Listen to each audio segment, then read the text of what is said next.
नमस्कार, राम मंडळी. चला तर इथे रात्रीच्या शिळ्या पोळीपासून जबरदस्त असा नाश्ता बनवलेला आहे.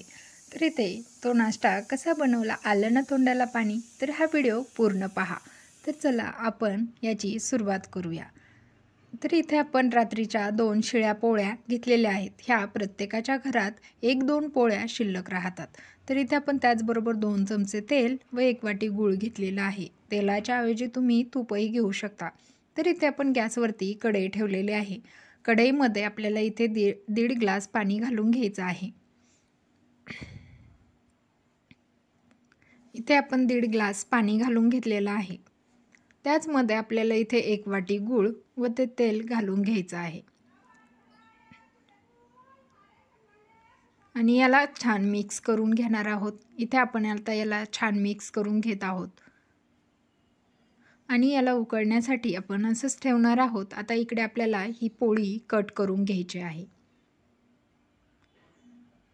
तर आता इथे मी चाकूने किंवा तुम्ही कैचीने ही पोळी कट करून घेऊ शकता. तर इथे मी संपूर्ण पोळी कट करून घेतलेली आहे. तर तुम्हाला कैचीने सोपं पडतं. तुमची जी स्वयंपाकात यूज करायची कैची आहे त्याने तुम्ही पोळीला कट करून घेऊ शकता.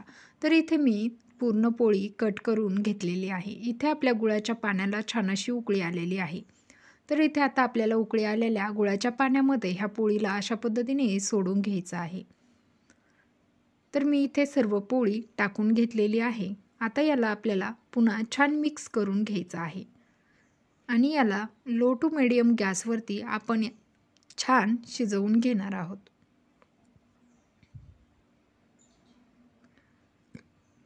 तर इथे मधून मी त्याला असं हलवत शिजवून घेणार आहे.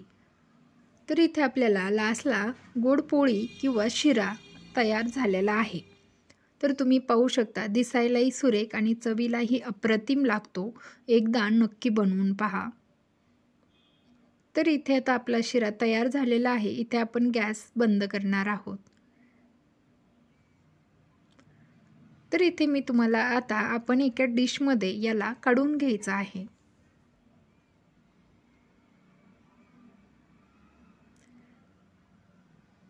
तुम्ही पाहू शकता, माझ्या तर तोंडाला व्हिडिओ बनवताच पाणी येत होतं. कधी खाईन आणि कधी नाही असं झालं होतं.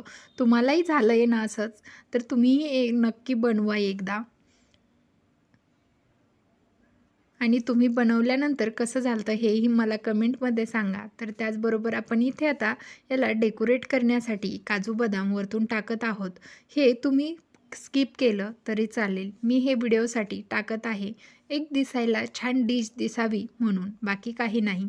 तर इथे आपली डिश अगदी परफेक्ट अशी तयार झालेली आहे आणि इथे चवीला छान झाली आहे म्हणून मला तुम्हाला सांगताना खूप आनंद होतोय की एकदा नक्की बनवून पहा. आणि आपल्याला यामध्ये घालायचं काहीच नाही. आपण जे पोळी बनवलेली असते त्याच पोळीपासून आपल्याला जर एवढा छान शिरा खायला मिळत असेल तर काय हरकत आहे. आलं ना तोंडाला पाणी? चला मग चॅनलला आधी सबस्क्राईब करा. तुमच्यासाठी यूजफुल व्हिडिओ आहे, त्यामुळे चॅनलला कुणीही सबस्क्राईब केल्याशिवाय जायचं नाही आहे बरं का. आणि आवडल्यास लाईक